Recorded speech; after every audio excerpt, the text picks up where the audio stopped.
दो शब्द हैं जिन पर थोड़ा ध्यान दीजिएगा। एक है अफवाह और दूसरा है वाह वाह। बोलो जरा कौन कौन से शब्द हैं?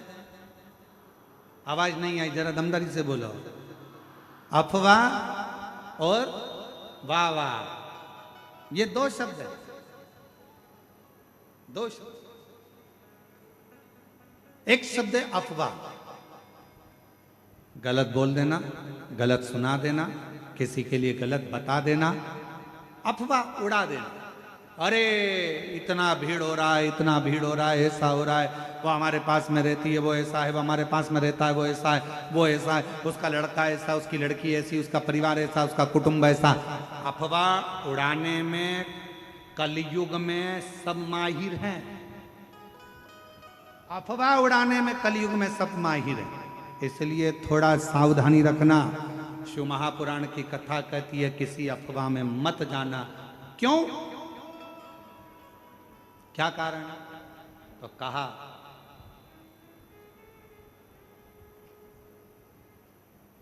अफवाह और वाह वाह, ये दो शब्द व्यक्ति को बर्बाद कर देते।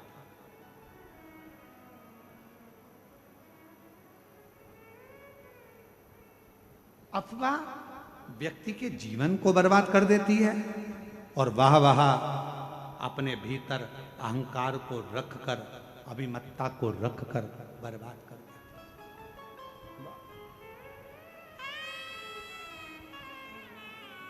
इसलिए थोड़ा सावधान। एक कितना सुंदर प्रसंग है।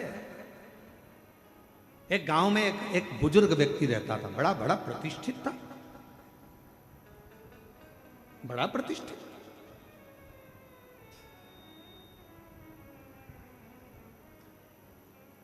और गांव में बुजुर्ग व्यक्ति रहता था। उन्हीं के घर के 4 घर छोड़कर एक बड़ा नौजवान लड़का, बड़ा सुंदर, बड़ा स्मार्ट, बड़ा विद्वान, बड़ा ज्ञानवान एक लड़का रहता था। बहुत विद्वान था, पढ़ा लिखा था और अच्छा स्मार्ट था, हैंडसम था और सब बढ़िया अच्छा था। अब बुजुर्ग व्यक्ति के मन में आया कि बताओ, लोग इसी को ज्यादा सम्मान देते हैं, इसी को आदर देते हैं, इसी का सत्कार करते हैं, इसी को पूछते हैं। तो इसने धीरे धीरे कर कर गांव के लोगों का कान भरना प्रारंभ कर दिया कि ये जो लड़का है ये चोर है। इसने उस कॉलोनी में चोरी करी थी, उस मोहल्ले में चोरी करी थी। धीरे धीरे अफवाह उड़ाना प्रारंभ करा और अफवाह ऐसी उड़ाई कि पूरे गांव में, पूरे नगर में बात हो गई कि ये लड़का चोर है। सब दूर खबर हो गई, ये चोर है, इसने चोरी करी। अब बात चलते चलते एक दिन नगर के गांव में चोरी हो गई और चोरी का इल्जाम गांव के लोगों ने किस पे लगाया? उसी लड़के पर लगाया जो चोर नहीं था, पर ईर्ष्या से उसको चोर बना दिया गया और चोरी का इल्जाम लगा दिया। चोरी का इल्जाम जैसे ही लगा, चोरी का इल्जाम लगते से उस लड़के को पकड़ा गया, थाने में लेकर गए, बंद किया। बंद करने के बाद जब निर्णय लिया गया, सारे सबूत देखे गए, तो मालूम पड़ा कि इस लड़के ने तो चोरी ही नहीं की। चोरी सूचना पाई कि इस पर चोरी का इल्जाम लगाया किसने, तो कहा कि एक गांव का व्यक्ति है और उस गांव के व्यक्ति ने इस पर चोरी का इल्जाम लगाया। उस गांव के बुजुर्ग व्यक्ति को बुलाया और पूछा गया, तुमने इस नवयुवक लड़के की जिंदगी खराब कर दी, तुमने इस नवयुवक युवान लड़के का जीवन बर्बाद कर दिया और तुमने इस पर चोरी का इल्जाम लगा दिया। वो बुजुर्ग व्यक्ति आंखों से आंसू भरकर रोने लगा।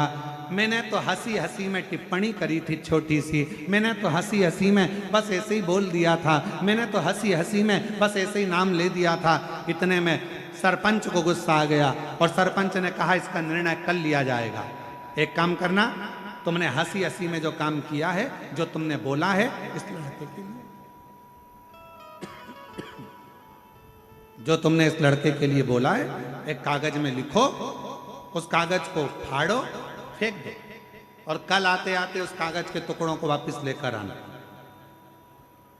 निर्णय कल दिया जाए। बुजुर्ग व्यक्ति ने वही बात लिखी, फाड़ी फेंकी, वापिस आया, कागज का एक टुकड़ा, 2 टुकड़ा उसको मिला, बाकी का कोई टुकड़ा उसको नहीं, कोई टुकड़ा नहीं। सरपंच ने कहा बाकी के कागज के टुकड़े कहाँ हैं? तो कहा वो तो हवा में उड़ गए, मैं सब लेकर नहीं आ पाया। सरपंच ने कहा बुजुर्ग व्यक्ति से, बाबा जी किसी के लिए कुछ कह देना हवा में उड़ने के बराबर है, उसकी जिंदगी बर्बाद हो गई। तुम्हारी जरा सी हंसी में, जरा सी अफवाह में, जरा से अपशब्द में किसी का जीवन बर्बाद हो जाता है, फिर वो जीवन संभल नहीं पाता है, संभल नहीं पाता। कहना सरल है, किसी के लिए अफवाह उड़ाना सरल है। वो लड़का ऐसा, वो माता ऐसी, वो भाई ऐसा, वो बुजुर्ग ऐसा, वो व्यक्ति ऐसा, उसने ऐसा कर दिया, उसने वैसा। अफवाह उड़ाना सरल है, अफवाह में कहना सरल है, किसी के लिए आड़ा टेढ़ा कहना सरल है, किसी के लिए अफवाह उड़ाना सरल है, किसी के लिए अपशब्द कहना सरल है। परंतु उस अफवाह का जो बाद में निर्णय निकलता है वो व्यक्ति को झंझोड़ देता है कि वो व्यक्ति ऐसा नहीं था और दुनिया के लोगों ने उसको गलत ठहरा दिया। गलत 2 शब्द हैं, एक अफवाह और दूसरा वाहवाह। अफवाह भी हमारे जीवन को नष्ट कर देता है, हमारे विचारों को नष्ट कर देता है। और दूसरे नंबर पर है वाहवाह। अगर कोई तुम्हारी तारीफ कर रहा है, वाह वाह बोल कर तारीफ कर रहा है, बहुत बढ़िया भैया, बहुत, तो वाह वाह कर रहा है, तो समझ लेना